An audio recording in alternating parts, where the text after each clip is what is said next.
Okay, today I have another mason jar, but this one's a buffalo check mason jar. Come check it out. Let me know what you think in the comments below, and don't forget, in the description below, I try and link everything that I use. If I can't find it, I do something as similar as possible.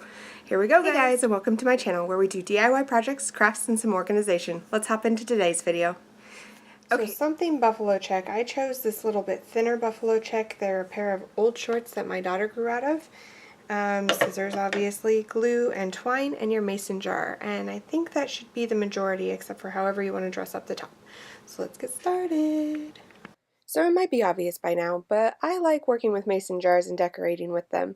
I'm going to start by wrapping some twine around like we did with the other twine jars we've done. The full bottom row is going to have hot glue all the way around. Then I'm going to wrap several times before putting another little bit of hot glue to hold the next layer, and so on and so forth until I have the amount of twine that I want.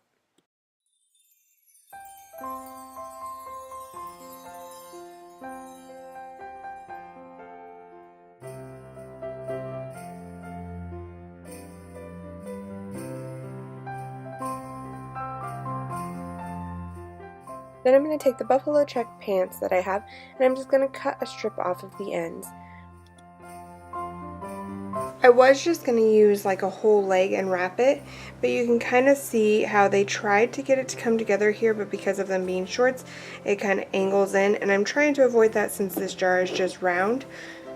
We'll see how it works out. I don't think I necessarily wanted that tall. And this part I'm just going to play around until I have the right length that I like to go around the jar, or the right height that I'm going to like to go around the jar, just because I want to make sure I like it, so I'm going to cut it bit by bit if I don't, rather than just doing one big cut and having not enough.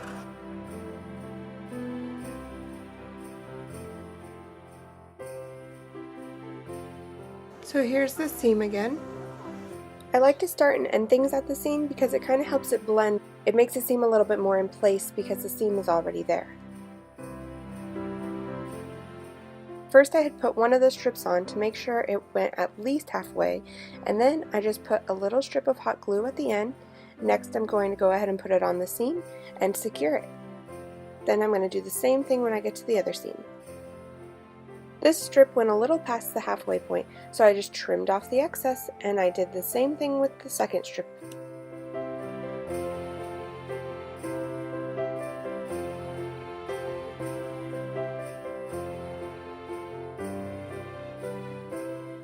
After trimming the excess off the second strip, there was a little tab, so I just hot glued that down so it didn't move around or flip up. So here's a look at what we'll call the halfway point. To hide any unevenness that we have in the material in our cut, what we're going to do is go ahead and put a couple more, like another layer or two of twine around, and then we're going to do a couple layers at the top. And remember, I always like to start at those seams because it kind of hides it a little bit since the seams are already there.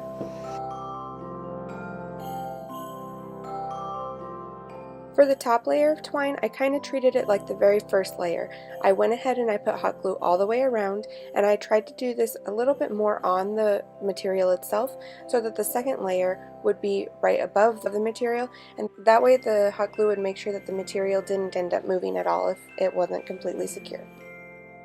Then, as you can see, I picked apart a floral piece from the dollar store, and I went ahead and I hot glued on a couple pieces of the greenery. Oh, I forgot to mention, the mason jars from the Dollar Tree also.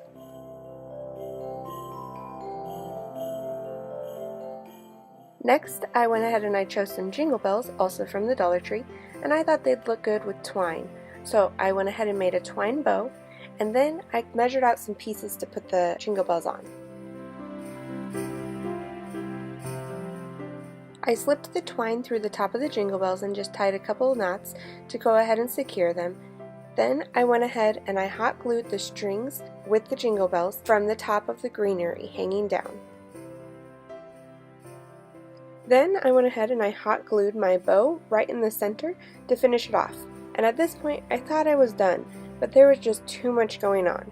After I had looked at it for a little bit, I decided we needed to trim up the greenery. So I trimmed up the greenery and it was perfect. Here's a final look. Thanks for watching, guys. I really hope you guys enjoyed this project, and I can't wait to see you guys next time. Bye-bye!